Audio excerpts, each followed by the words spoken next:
Bem-vindo de volta. Hoje estamos acompanhados por Andrei Tsigankov, professor de Relações Internacionais na Universidade Estadual de São Francisco, para discutir seu novo livro, entre muitos outros que já publicou. Este se chama Cancelando a Rússia, a Guerra da Ucrânia e a Ascensão dos Falcões Ocidentais. Muito obrigado por estar aqui. Sou um grande admirador do seu trabalho e já li a maioria dos seus livros, então é um grande privilégio. Muito obrigado. Obrigado, Glenn. É um privilégio para mim também estar no seu programa. Aprendi muito com suas pesquisas e também com seus convidados, então é um prazer estar aqui.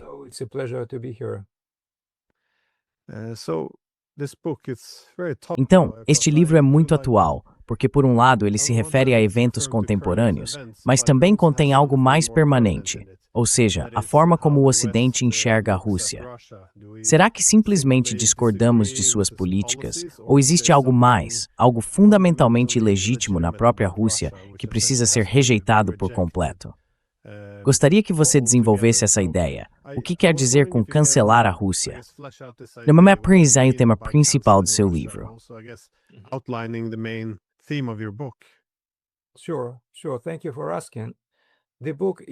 Claro. Obrigado por perguntar. O livro, como você descreveu corretamente, trata da resposta ocidental ao papel da Rússia na guerra na Ucrânia. E o argumento é que isso vai além de uma simples reação às políticas da Rússia na Ucrânia. Tem a ver com a percepção ocidental da Rússia. Portanto, trata-se, antes de tudo, das atitudes do Ocidente em relação à Rússia, do conflito entre a Rússia e o Ocidente, que eu rastreio até meados dos anos 2000, tendo a guerra na Ucrânia como a culminação dessa crise, desse conflito entre a Rússia e o Ocidente. Faço duas afirmações no livro, e você já antecipou uma delas. Uma diz respeito ao Ocidente, às atitudes ocidentais. É claro que o próprio Ocidente não é homogêneo.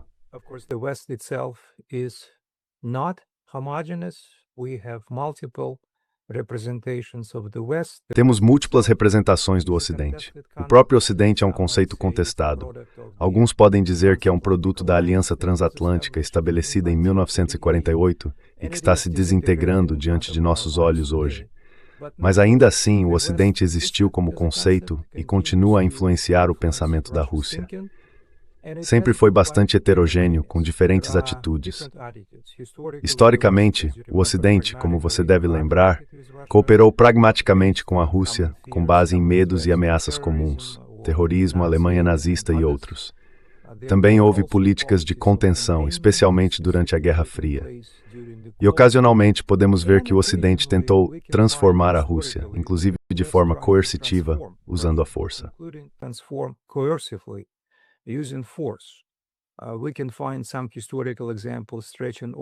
Podemos encontrar alguns exemplos históricos que remontam ao século XVII. Certamente a intervenção militar após a Revolução. Portanto, o que temos agora é o argumento, especialmente depois que a guerra começou, é mais uma tentativa do Ocidente de mudar a Rússia de forma coercitiva, de transformá-la à força, para torná-la mais fácil de lidar. Uma Rússia que se coloca no caminho dos planos e projetos globais ocidentais.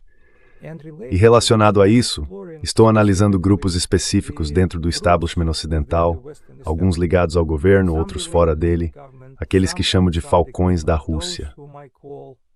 Essas são as pessoas que acreditam, e é aqui que entra a metáfora da Rússia cancelada, em três coisas.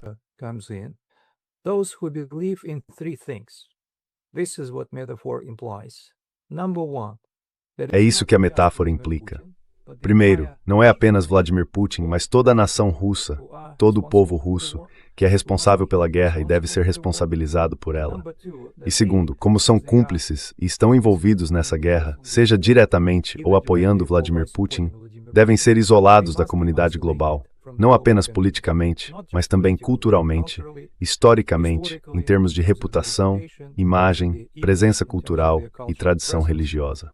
Devem ser excluídos da comunidade internacional, isolados dela. E, em terceiro lugar, relacionado a isso, o Ocidente deve exercer pressão máxima.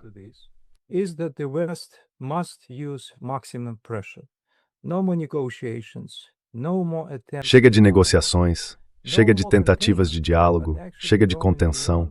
mas sim ir além disso para, de forma definitiva e estratégica, derrotar a Rússia, garantir que ela pague reparações de longo prazo pelos danos causados pela guerra na Ucrânia e, por fim, se torne incapaz de funcionar como uma grande potência. Alguns chegam a dizer até mesmo como um Estado. É aqui que encontramos várias interpretações sobre como esses grupos veem a Rússia. Existem diferentes objetivos, 3 grupos que eu identifico, e eles não são exatamente iguais. São bastante distintos, mas convergem na ideia de que a Rússia deve ser punida, que não deve haver diálogo com ela e que os russos estão envolvidos nesta guerra tanto quanto Vladimir Putin.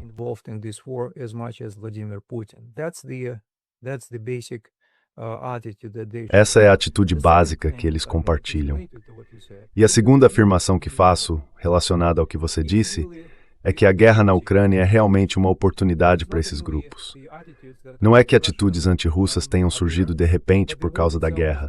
Essas atitudes existiam historicamente. Esses grupos frequentemente veem a guerra como uma chance de acertar algumas contas históricas com a Rússia e garantir que ela não apresente mais nenhum desafio aos planos ocidentais globais, às elites globais, elites hegemônicas do Ocidente. A Rússia é um problema porque não é obediente aos planos ocidentais, porque tem suas próprias ideias na Eurásia, na Europa.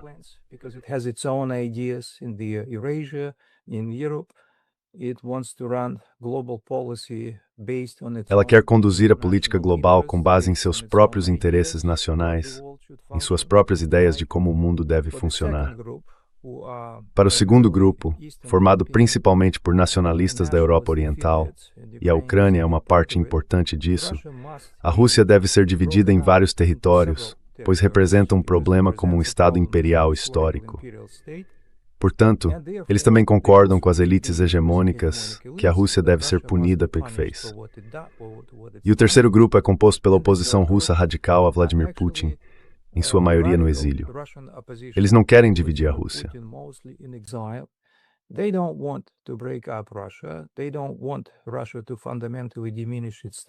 Eles não querem que a Rússia diminua fundamentalmente seu status, mas querem uma mudança de regime.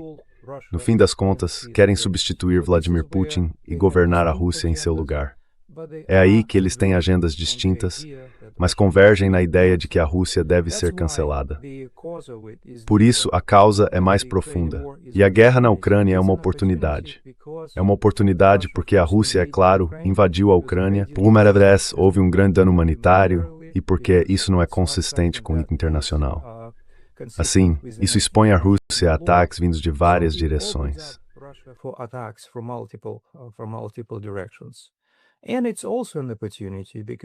E também é uma oportunidade, porque esses grupos acreditavam, assim como o presidente Biden acreditou inicialmente, como você deve se lembrar, que a Rússia não sobreviveria sob essas pressões coletivas do Ocidente.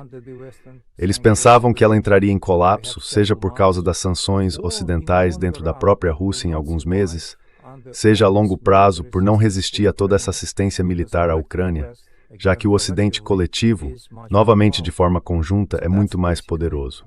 Então, basicamente, esse é o argumento. Eu acompanho por meio de diferentes narrativas. Há capítulos sobre o status de grande potência, sobre o Estado russo, sobre o papel dos especialistas russos na mídia e como eles estão sendo essencialmente expulsos do espaço ocidental, sobre a Igreja Ortodoxa russa, sobre figuras históricas e culturais russas, e sobre essa noção de descolonização que está atualmente em circulação, muitas vezes usada principalmente como pretexto para desmembrar o Estado russo.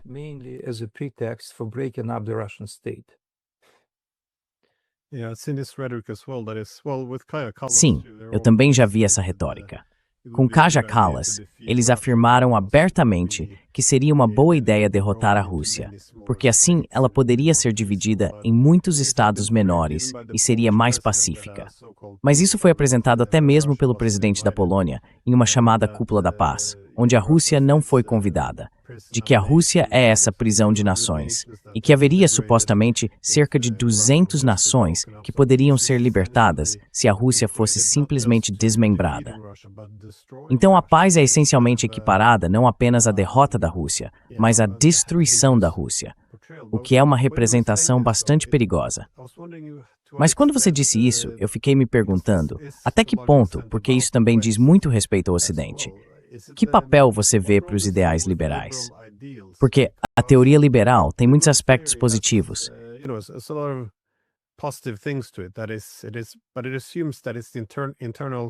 mas isso parte do pressuposto de que é o caráter interno dos estados que dita seu comportamento. Então, seja você cristão, democrático ou o que quer que seja, são as características internas que determinam como os estados agem, em oposição à teoria realista. Agora, isso pode ter muitos efeitos positivos, porque, diferente da visão realista, é possível mudar a segurança não por meio de um equilíbrio de poder, mas, por exemplo, promovendo a democracia e melhorando o caráter interno. No entanto, o lado sombrio disso parece ser que o motivo dos conflitos é a existência de alguns mocinhos e alguns vilões. E, obviamente, todas as características negativas ou malignas dos estados são atribuídas aos outros. Assim, nós temos características pacíficas. Somos liberais e democráticos.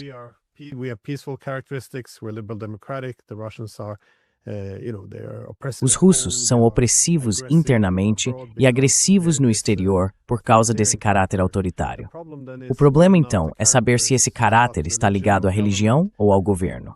Não há muitas maneiras de lidar com isso.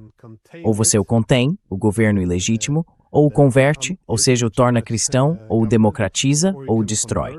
Parece que já passamos por todas essas etapas. Nos anos 1990, basicamente dissemos, bem, temos que converter os russos. Se não pudermos transformá-los em uma democracia liberal, então temos que contê-los. Mas agora parece que passamos para a terceira etapa, que é a de que eles precisam ser destruídos ou eliminados. Então há algo, não tenho certeza. Você vê os ideais liberais? Sim, vejo.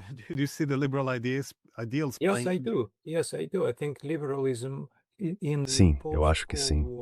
Penso que o liberalismo na versão pós-Guerra Fria, que é essencialmente uma continuação do liberalismo da Guerra Fria, tem sido uma parte central do problema, porque o liberalismo se tornou extremamente intolerante em relação a outras tendências não liberais ou a outros liberalismos fora do Ocidente.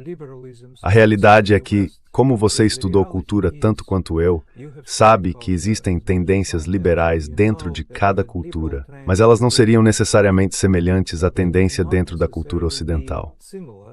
Cada cultura, cada civilização, produz sua própria forma de liberalismo. Mas o problema com esse tipo de liberalismo hegemônico que você descreveu é justamente isso. Ele é hegemônico, não leva nenhuma oposição a sério.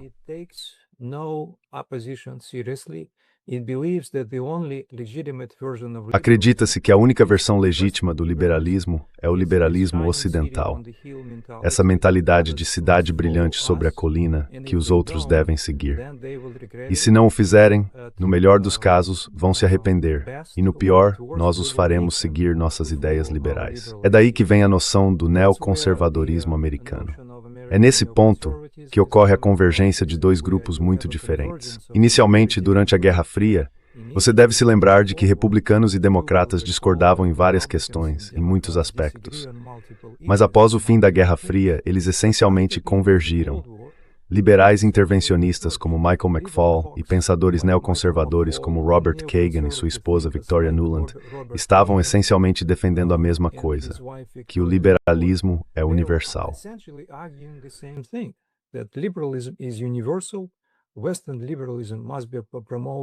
O liberalismo ocidental deve ser promovido e ampliado.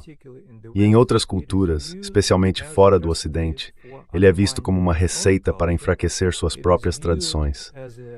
É percebido como uma forma de, em última instância, impor ideias e interesses estrangeiros, algo sob o qual a Rússia, no fim das contas, não conseguiria sobreviver. E já vimos isso antes. Foi o que ouvimos de muitos pensadores russos nos anos 90. Você tem boa experiência com os russos, sabe como eles pensam. Eles se referem a esse tipo de liberalismo como essencialmente a expressão dos anos 1990, quando esse liberalismo hegemônico ocidental chegou até nós por meio dos oligarcas.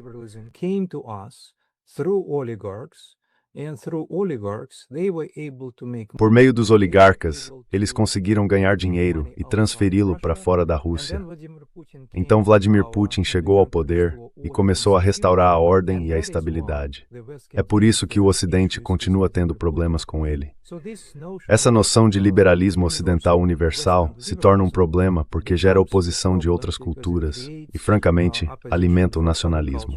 O que se vê como reação ao liberalismo ocidental não é o surgimento de um liberalismo russo, mas o crescimento de tendências não liberais e antiliberais dentro da Rússia. E é isso que estamos testemunhando hoje.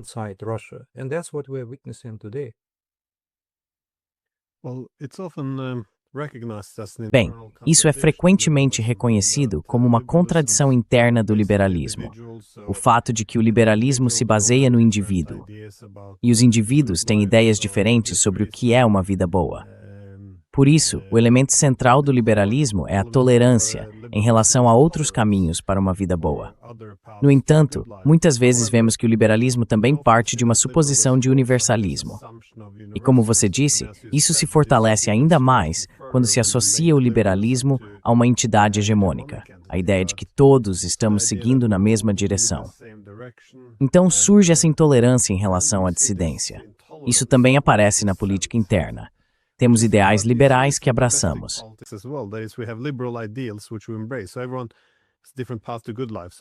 Então, pessoal, é um caminho diferente para uma vida boa.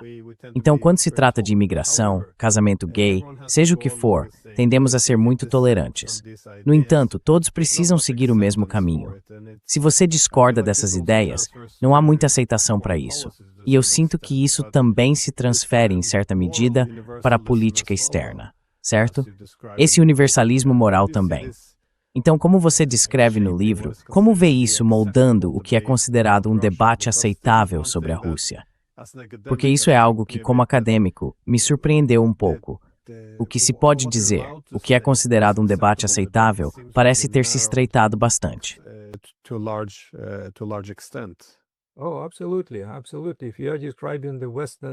Absolutamente. Absolutamente.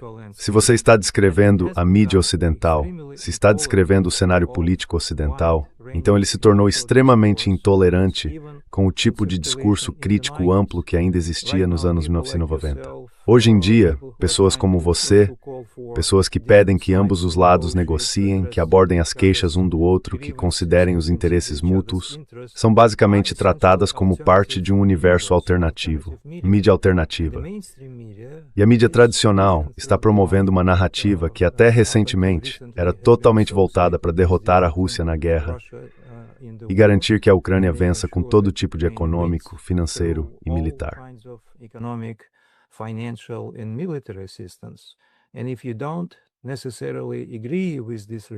E se você não concorda necessariamente com essas recomendações, se enxerga a situação de outra forma, se pede diálogo, então é imediatamente rotulado como alguém que está promovendo as narrativas de Putin ou a propaganda do Kremlin.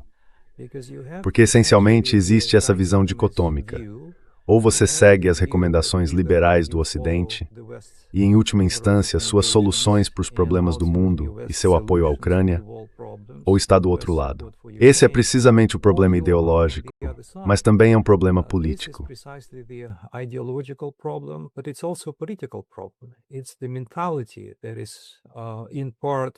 É uma mentalidade que é, em parte, hegemônica e, curiosamente, em parte revela uma grande dose de insegurança, uma verdadeira falta de confiança por parte das elites ocidentais.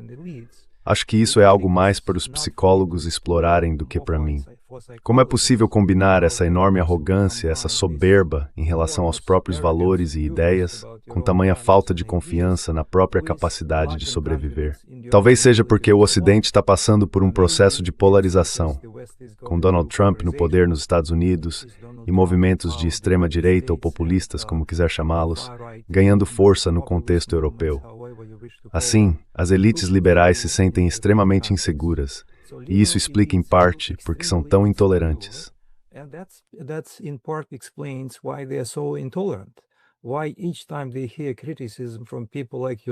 Por que é que toda vez que ouvem críticas de pessoas como você, eles veem isso como um perigo?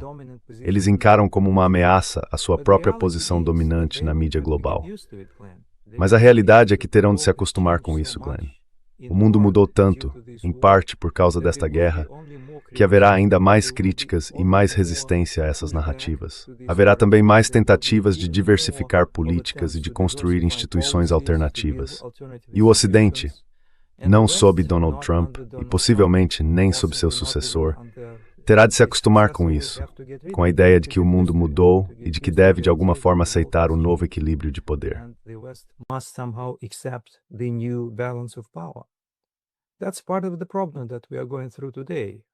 Essa é parte do problema que estamos enfrentando hoje. Temos, de fato, um colapso do antigo sistema político, econômico e militar centrado no Ocidente que surgiu após o fim da Guerra Fria. Esse sistema está desmoronando diante dos nossos olhos. Mas os principais atores, especialmente no Ocidente, e os Estados Unidos em particular, não estão aceitando isso. Eles continuam a reagir. Continuam a fazer tudo o que está ao seu alcance. Venezuela, Groenlândia, Oriente Médio, e o que e recentes possamões que fet, senembert, eveit fortbuthinho per mim padinho. In a very dangerous period of time. O que antes era permitido, não é mais. Se você olhar para a UE, a União Europeia, eles costumavam ter uma abordagem muito consistente em relação a conflitos. Ou seja, não importava se os países estavam em guerra, a primeira coisa a fazer era sentar e conversar, pelo menos. Nunca desistir da diplomacia. Bem, isso já não acontece. Agora, é claro, eles têm que lutar. Nós nem conseguimos pegar o telefone e ligar para Moscou. No meu país, na Noruega, vimos que, quando a Rússia invadiu, ele foi ao Twitter e disse que estava fora de questão a Noruega enviar armas. Isso nem estava na pauta, porque nunca enviamos armas para países em conflito. Mas hoje em dia, todos os membros do parlamento apoiam o envio de armas.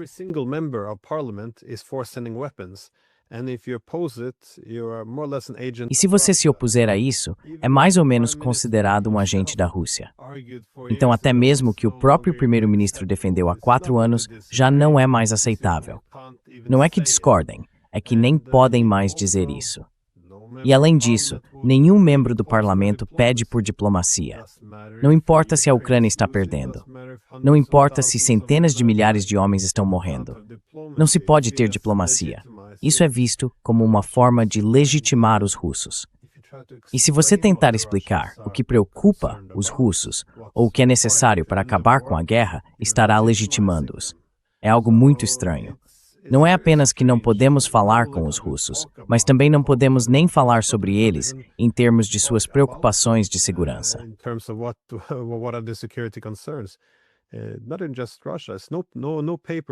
Não é só a Rússia. Nenhum jornal, nenhuma mídia jamais discute as preocupações de segurança da Rússia, da China, do Irã ou de qualquer outro adversário. É estranho como esperam resolver qualquer conflito no mundo, exceto derrotando-os no campo de batalha. Se você não consegue entender, ou nem mesmo tem permissão para discutir isso, como pode se colocar no lugar deles? Mas eu queria perguntar sobre o que você disse a respeito do ódio contra os russos. Porque no passado, o liberalismo significava que colocávamos esse véu liberal sobre as guerras. Ou seja, não lutávamos contra países. Lutávamos contra Saddam Hussein, Gaddafi, Milosevic. Sempre lutávamos contra líderes porque afirmávamos estar ao lado de seus povos. Agora vamos lutar contra o Irã porque dizemos estar ao lado do povo iraniano.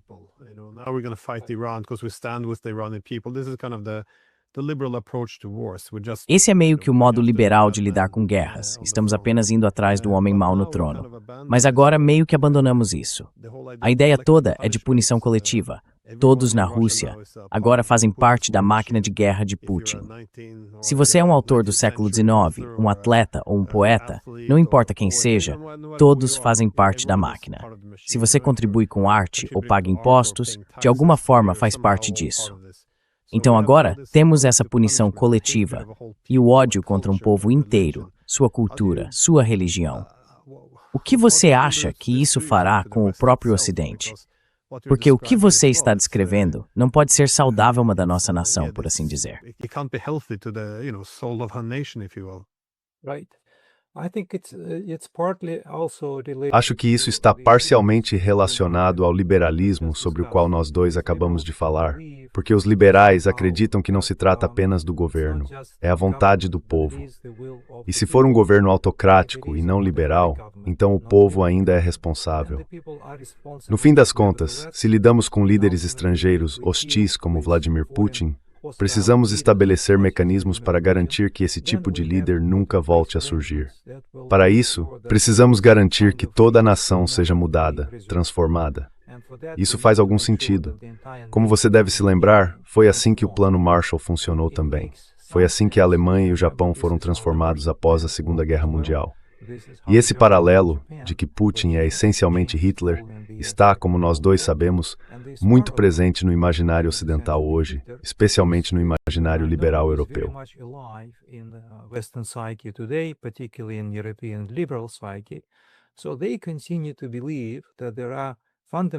Então eles continuam acreditando que existem relações fundamentais, que esses dois níveis de análise, o governo de um lado e o povo do outro, estão fundamentalmente conectados entre si.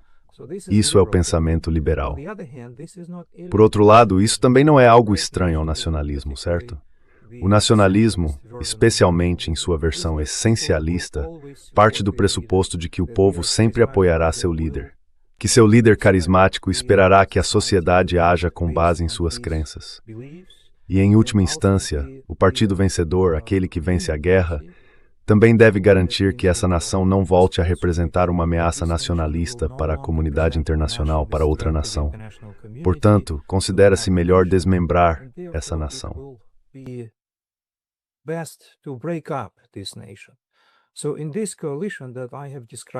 Então, nessa coalizão que descrevi para você, há alguns liberais intervencionistas, mas também nacionalistas, especialmente nacionalistas da Europa Oriental.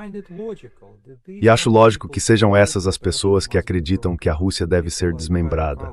Pessoas como Kaja Kallas, a quem você mencionou, e pessoas como Volodymyr Zelensky e aqueles ao seu redor, eles acreditam que, em última instância, a Rússia precisa ser desmembrada, descolonizada, como eles dizem. E isso não faz parte apenas do pensamento de Zelensky, faz parte também do pensamento de sua oposição. Valery Zaluzhny, que, como você deve lembrar, é o principal líder da oposição e potencial futuro presidente da Ucrânia, também deixou claro recentemente, há cerca de um mês, que a Rússia é um império e precisa ser desmembrada. E é assim que eles veem a própria vitória. No fim das contas, quando isso acontecer, eles se sentirão seguros. Portanto, trata-se de uma questão nacionalista.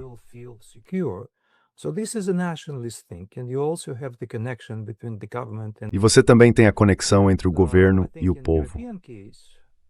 Acho que no caso europeu, o que torna a situação particularmente problemática hoje é que os europeus estão passando por sua própria crise, seus próprios problemas. Eles culpam a Rússia por esses problemas como um alvo conveniente de crítica. Além disso, como você já deixou claro, eles não estão interessados em se aproximar de Vladimir Putin ou negociar. Eles estão em place Porger Ketraus than Nord.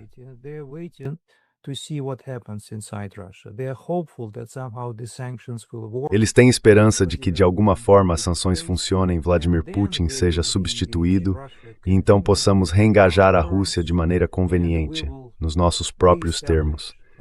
Vamos restabelecer um diálogo, mas por enquanto não faz sentido ter um, porque só ouviríamos o que não queremos ouvir de Vladimir Putin.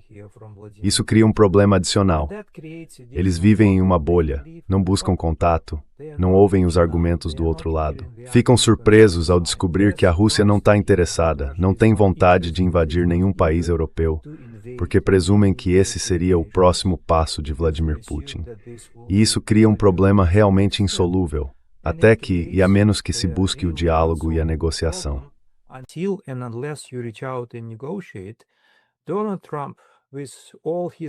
Donald Trump, com todos os seus problemas, e há tantos que poderíamos discutir, ao menos conseguiu se aproximar. Começamos esse processo de negociação. É provável que leve muito tempo e talvez não tenha sucesso. Mas pelo menos existem alguns canais de comunicação abertos. Se russos e europeus tivessem alguns canais de comunicação abertos, talvez, só talvez, o discurso vindo dos europeus fosse um pouco diferente também. Mas, por enquanto, eles estão morrendo de medo. E estão absolutamente convencidos de que a Rússia está prestes a atacá-la, escacionadas, peito, o paradoxo.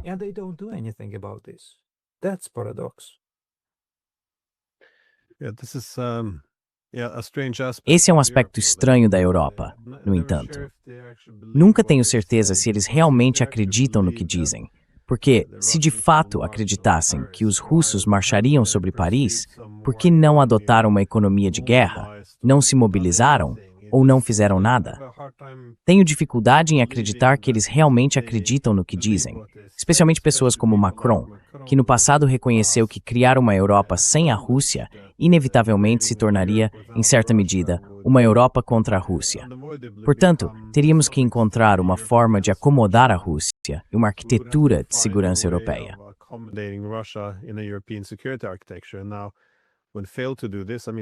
E agora nós falhamos em fazer isso. Quero dizer, esse era todo o objetivo lá em 2008. Os europeus pressionaram fortemente contra os Estados Unidos, que queriam expandir a OTAN, exatamente por esse motivo. E então, de repente, em 2014, a Rússia nunca havia feito qualquer reivindicação, nem mesmo sobre a Crimeia.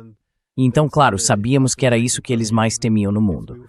Mas, de repente, depois de tomar a Crimeia, formamos esse estranho consenso de que a Rússia é expansionista, imperialista, que nunca vai parar de absorver o território de seus vizinhos. Mas não havia nada disso até fevereiro de 2014. Parece, eu acho, desonesto.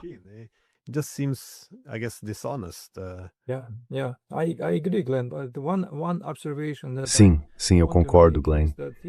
Mas uma observação que quero fazer é que a Europa, claro, não é homogênea. Existem diferentes vozes na Europa. E o que você está levantando agora é uma questão extremamente interessante, intrigante e digna de pesquisa. O que exatamente os europeus sentem e por que sentem o que sentem? Alguns deles, você tem razão, são hipócritas. Alguns simplesmente não acreditam no que dizem em público. Mas outros são sérios, realmente sérios. E é isso que torna tudo ainda pior. Eles realmente acreditam que a Rússia é a principal ameaça para eles. Mas não fazem nada a respeito, porque estão acostumados a um estilo de vida muito diferente. Estão acostumados à ideia dessa comunidade liberal da União Europeia, baseada em princípios diferentes.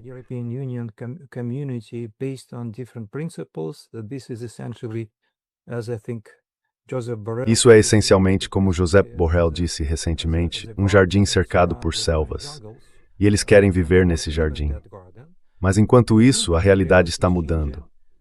Para que eles se adaptem a essa realidade, seria necessária uma mudança realmente fundamental, uma mudança de identidade. Eles se sentem muito desconfortáveis com isso. Têm medo da Rússia e têm ainda mais medo da possibilidade de que precisem mudar suas políticas de forma fundamental, de que precisem realmente agir de acordo com o que dizem. Precisam investir mais na indústria militar, ampliar sua capacidade de produção, e, essencialmente, abrir mão da antiga ideia liberal da União Europeia, sustentada externamente pelos militares dos Estados Unidos, pela energia russa barata e pelos bens de consumo chineses.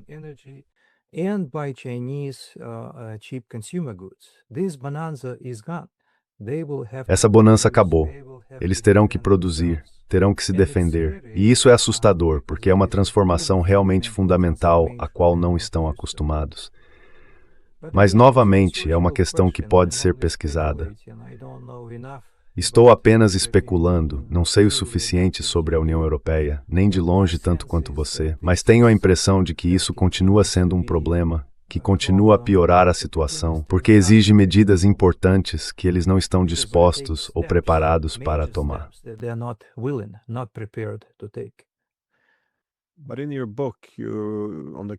Mas no seu livro Cancelando a Rússia, você argumenta que o discurso da civilização continua surgindo. E há poucos segundos, você mencionou Josep Borrell, que foi o chefe da política externa da União Europeia antes de Kallas, e ele fez aquele comentário sobre o jardim e a selva. Agora, o jardim e a selva, é claro, também carregam uma ideia civilizacional muito profunda. No século XIX, a noção geral era que os europeus, nós somos os civilizados, criamos um jardim de ordem e estrutura. Mas fora do jardim está o resto do mundo, os bárbaros, onde a civilização não existe, é uma selva. E a ideia geral era que o jardim não tinha apenas o direito, mas a responsabilidade de sair e civilizar a selva.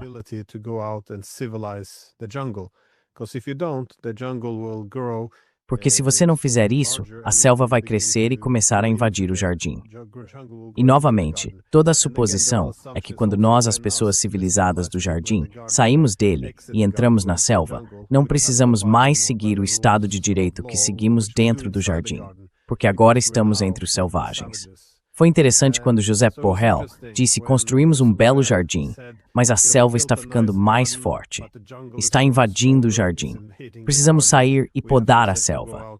Então, novamente, pode-se dizer que isso é imperialista e tudo mais, mas evoca a ideia de civilização mais uma vez. Como você vê essa noção de civilização, essa parte do discurso, influenciando o cancelamento da Rússia?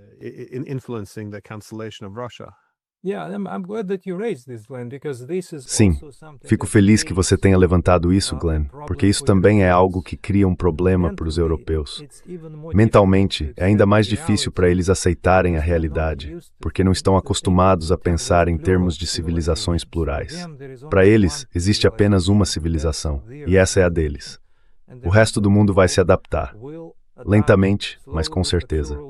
Às vezes nós os ajudaremos a fazer isso, às vezes os faremos fazer isso. Mas essa é a visão de mundo que eles continuam a ter, uma espécie de visão à la Fukuyama. Enquanto a perspectiva huntingtoniana, como você deve lembrar, é bem diferente.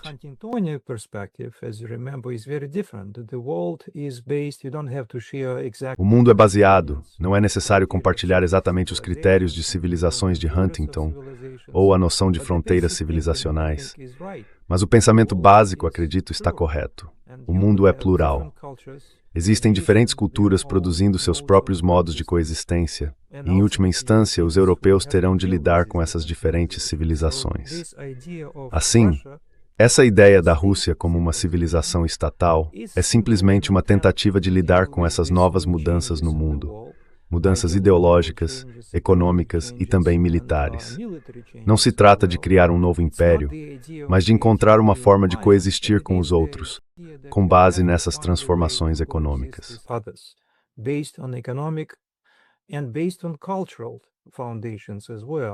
E com base em fundamentos culturais também é difícil, porque as civilizações às vezes não se entendem.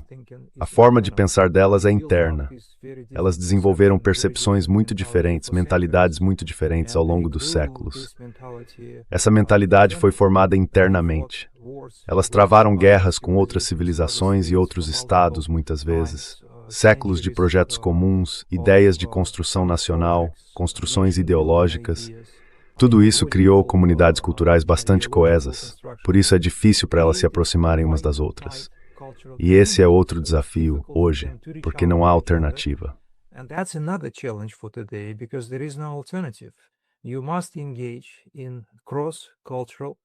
É preciso engajar-se em um diálogo intercultural e intercivilizacional. E essa conversa sem sentido sobre jardins e bárbaros, jardins e selvas, é mais um obstáculo. Se você parte do pressuposto de que pessoas como Borrell realmente representam um número significativo na Europa, que muitos compartilham essa percepção, apesar da diversidade de opiniões europeias, então temos um problema. Temos um problema sério. Você não vai se aproximar de outras civilizações porque não as vê como civilizações. Você as vê como bárbaras. Você tentará se fortalecer. E isso é algo que talvez também precise mudar. Aliás, eu espero que mude.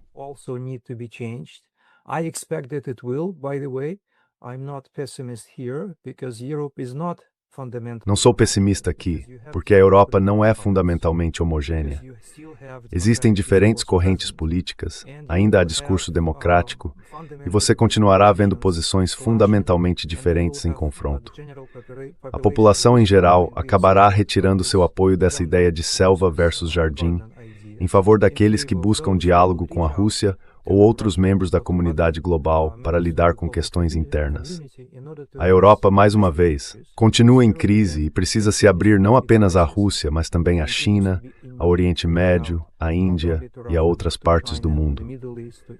E quanto mais Donald Trump avançar com suas ideias imperialistas, mais necessário será para os europeus se engajarem com culturas não ocidentais.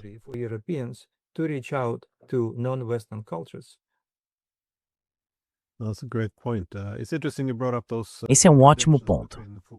É interessante você ter mencionado essas contradições entre o universalismo de Fukuyama e a suposição de Huntington sobre a interação entre civilizações, porque isso praticamente mostra que essa era a discussão no início dos anos 1990. Mas agora isso quase se representa como o Ocidente político versus a China. Eu diria na verdade, porque no mundo de Fukuyama se assume que existe apenas uma civilização, mais ou menos, uma democracia liberal, com o Ocidente como seu campeão. Uma democracia pipigmedum false, seu cu.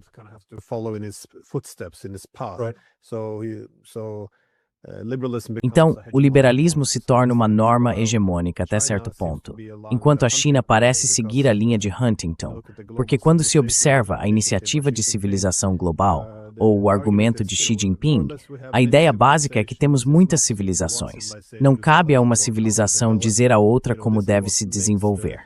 Essa diversidade torna o mundo mais resiliente, o que é uma posição anti-hegemônica. Porque, se fossem hegemônicos, diriam: nós representamos toda a humanidade, e todos deveriam ser mais como nós. E se você não conseguir, nós o ajudaremos. E se não nos deixar ajudar, nós o forçaremos a aceitar nossa ajuda, essencialmente.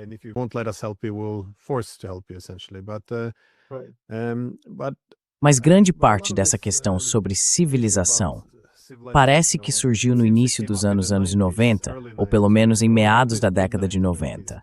Porque quando a OTAN começou a argumentar, a partir de 94, que passaria a se expandir, a Rússia foi essencialmente colocada diante de um dilema. Ela poderia aceitar essa expansão como algo positivo, ser uma espécie de aprendiz civilizacional, aprendendo conosco, ou, alternativamente, poderia resistir à expansão da OTAN, mas então seria rotulada como anticivilizacional. Em outras palavras, estaria rejeitando a democracia liberal, já que a OTAN era vista como representante do avanço da democracia liberal. Ou seja, basicamente, ou aceita a expansão da OTAN, ou nós a conteremos.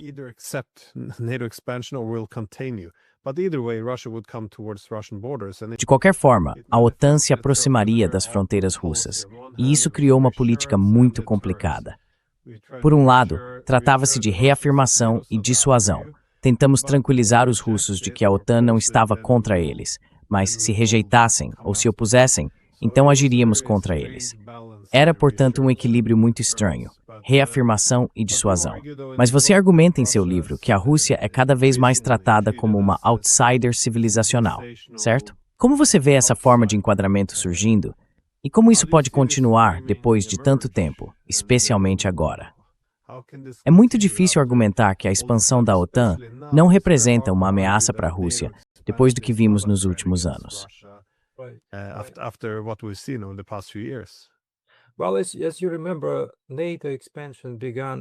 Bem, como você deve se lembrar, a expansão da OTAN começou em meados dos anos 1990. Na época, os russos não viam isso como uma ameaça existencial à sua segurança. Eles simplesmente se sentiam isolados pelo Ocidente, sentiam que não estavam sendo considerados seriamente como parceiros, e isso era inaceitável. Realmente chocante para muitos deles, porque acreditavam que haviam trabalhado juntos para encerrar a Guerra Fria e construir um novo mundo. Supunha-se que haveria um novo conjunto de arranjos de segurança na Europa, algo que Mikhail Gorbachev costumava chamar de Casa Comum Europeia.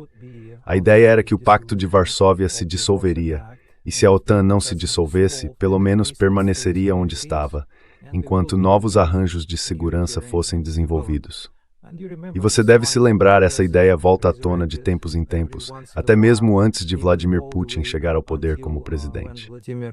Putin was not in power as president, Dmitry Medvedev resurrected this idea. Dmitry Medvedev ressuscitou essa ideia de um novo tratado de segurança após a guerra na Geórgia, e todas as vezes ela foi rejeitada. A cada rejeição, os russos sentiram que seus interesses não eram levados a sério na Europa. Assim, a OTAN passou a ser vista não apenas como uma forma de isolar a Rússia, mas também como uma maneira de, em última instância, ameaçá-la militarmente. Isso também criou condições para o surgimento dos falcões da segurança russa. Portanto, existem os falcões da Rússia no Ocidente, que descrevo no livro, mas a realidade é que agora há poderosos falcões do Ocidente na Rússia. Eles são influentes, dominam o establishment político russo atualmente, e isso é, em parte, uma resposta ao que o Ocidente fez desde o fim da Guerra Fria. Afastou a Rússia por meio de várias políticas. Through various policies, NATO expansion is one of them. A expansão da OTAN é uma delas. Também se pode acrescentar a questão da ampliação da União Europeia, iniciada em 2008, quando a Rússia nem sequer foi considerada para as políticas de boa vizinhança. A isso, pode-se somar a ideia de promoção da democracia global, o apoio às revoluções coloridas na antiga União Soviética, que foi vista pelo Kremlin como mais uma tentativa de isolar a Rússia, privá-la de sua própria soberania e de seus relacionamentos especiais na chamada vizinhança próxima, sem mencionar seu lugar legítimo e os interesses de segurança na Europa.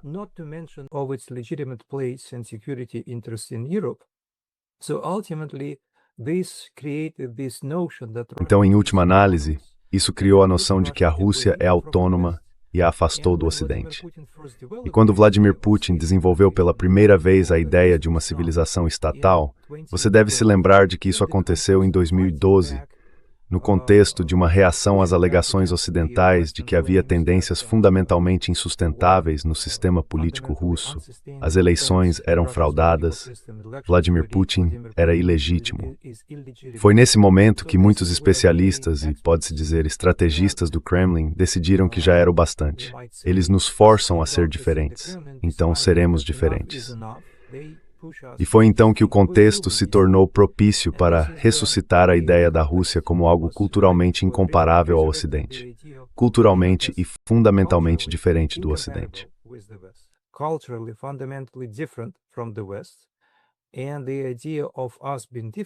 E a ideia de sermos diferentes então se cristalizou na noção de civilização. Putin escreveu um artigo no jornal Nezavisimaya Gazeta em 2012, acredito eu, no qual argumentava que precisamos nos ver como uma civilização independente. Na época, isso foi concebido e apresentado para lidar com desafios internos, pois a Rússia passava por um período de instabilidade interna. Como você deve se lembrar, houve vários tumultos e revoltas étnicas. Rússia não é etnicamente homogênea. Existem diferentes comunidades e algumas delas estavam entre si. Assim, a ideia de civilização mete para um contexto geral.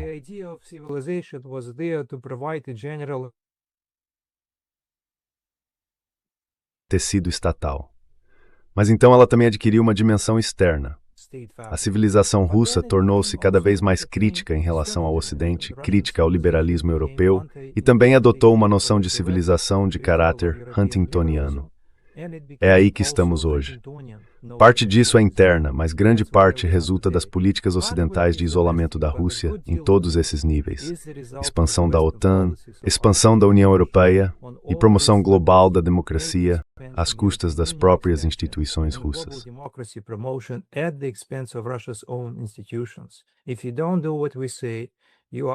Se você não fizer o que dizemos, você é uma autocracia, é a terra dos brutamontes e não será sustentável. Esse é essencialmente o discurso. E os russos aprendem com isso. Essa história de expansão da OTAN como promoção da democracia é um insulto. Os russos entendem claramente que isso não tem nada a ver com promover a democracia. Trata-se de promover suas próprias ideias civilizacionais, seus próprios interesses econômicos corporativos e, em última instância, l'expergrosser de um lugar legítimo, não bordido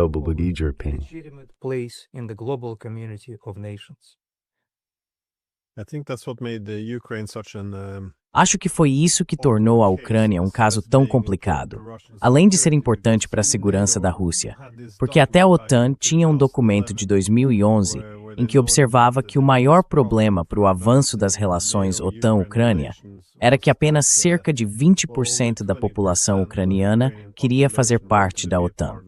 Isso era visto como um problema central, muito diferente dos anos 1990, porque, naquela época, havia países como os Estados Bálticos, ou pelo menos a Polônia, que não conseguiam aderir rápido o suficiente.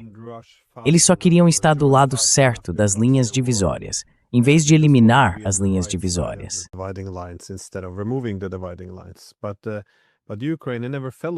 Mas a Ucrânia nunca se encaixou realmente nisso. Mesmo quando prometeram a ela adesão em 2008, a grande maioria não queria fazer parte disso. Pesquisas da Gallup na época mostravam que a maioria dos ucranianos preferia uma parceria de segurança com a Rússia em vez da OTAN. Claro, a maioria teria preferido ser uma ponte, integrando-se tanto com a Rússia quanto com o Ocidente. Mas sim, acho que foi isso que tornou a questão da Ucrânia ainda mais sensível para a Rússia, porque era tão claramente óbvio que não tinha nada a ver com ajudar os ucranianos ou construir uma democracia.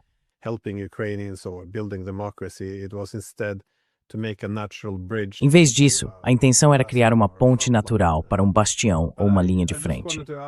Mas eu só queria perguntar, a ideia de pluralismo civilizacional, de que ele pode coexistir com normas internacionais, é algo contra o qual o Ocidente político frequentemente se opõe.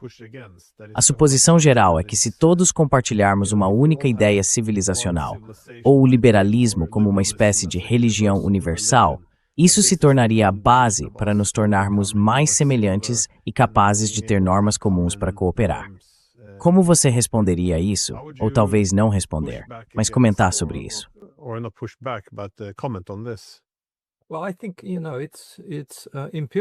Bem, eu acho que, veja, isso não é verdade do ponto de vista empírico. É demonstravelmente falso. Porque se você estudar, por exemplo, historicamente, mesmo nos últimos 2 ou 3 décadas ou mais, verá que a maioria das civilizações não ocidentais, como a China e a Índia, tem seguido em grande parte as regras internacionais. E hoje essas nações são as que estão lutando para preservar a abertura global. Talvez não da forma como o Ocidente gostaria que fosse preservada, mas ainda assim estão defendendo regimes economicamente mais abertos. Elas estão combatendo toda essa questão de tarifas que Donald Trump está promovendo.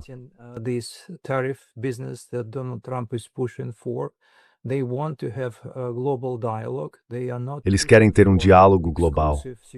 Eles não estão pressionando por acordos de segurança exclusivos, nem criando equivalentes da OTAN em suas regiões. Enquanto isso, continuam sendo civilizações, culturas que pensam com base em suas próprias tradições. Estão construindo as suas próprias. Você e eu somos estudiosos de relações internacionais. Eles estão criando suas próprias escolas de relações internacionais baseadas em suas tradições. Em Mahatma Gandhi, Liu Kernand, Hebreias confucionistas, na Meeting, Lloyd Madert Stedsoindas, Tepat Tharsirjway.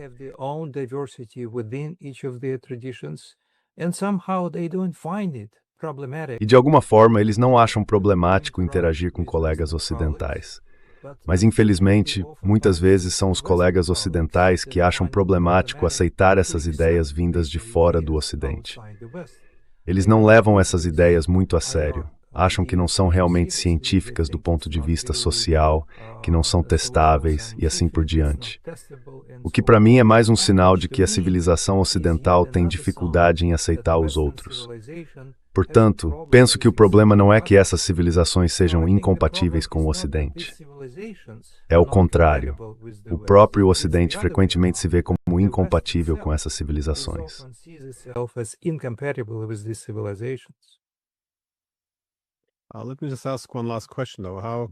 Deixe-me fazer só mais uma pergunta.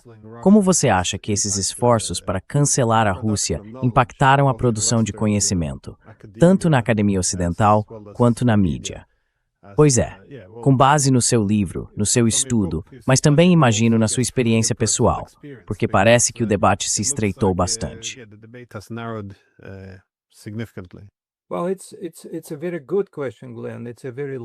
Bem, é uma ótima pergunta, Glenn. É uma questão muito ampla, então não sei se conseguirei fazer jus a ela aqui. Mas, resumidamente, há um capítulo que trata do chamado discurso de descolonização na academia ocidental, como estudar a Rússia. E aqui eu diria que, em grande parte, esses esforços de ucranianos, nacionalistas ucranianos e outros para descolonizar os estudos russos não foram bem-sucedidos. A ideia é que a Rússia deve ser estudada de forma prescritiva, como uma nação que coloniza, usa força contra outros e, em última instância, como uma nação que precisa ser fragmentada. Essa ideia não é aceita na pesquisa ocidental sobre a Rússia. E nunca será aceita, porque os estudiosos ocidentais, em sua maioria, entendem muito bem que a cultura russa e o Estado russo vieram para ficar e precisam ser compreendidos e estudados como são, goste-se disso ou não.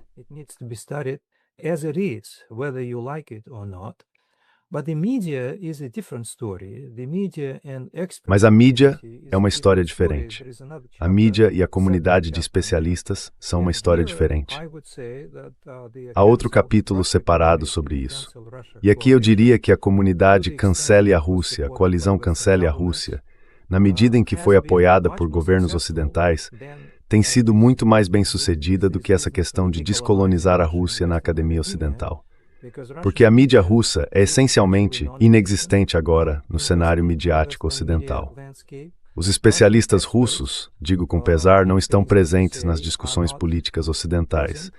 Em sua maioria, eles estão debatendo essas questões dentro da Rússia e com colegas não ocidentais. O Fórum Valdai, com o qual você e eu estamos familiarizados, continua ativo e em bom estado.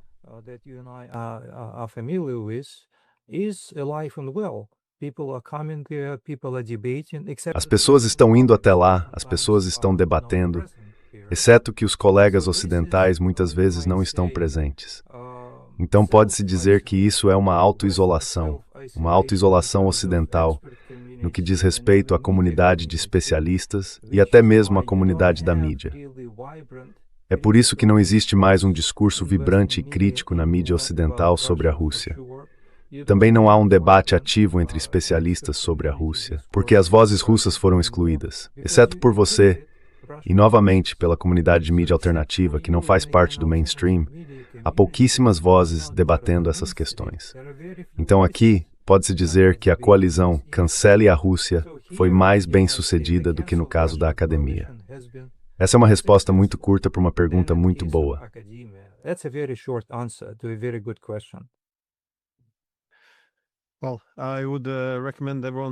Bem, eu recomendaria que todos lessem este livro, e com certeza deixarei um link na descrição. Muito obrigado por falar sobre isso, porque acho que é um tema extremamente importante.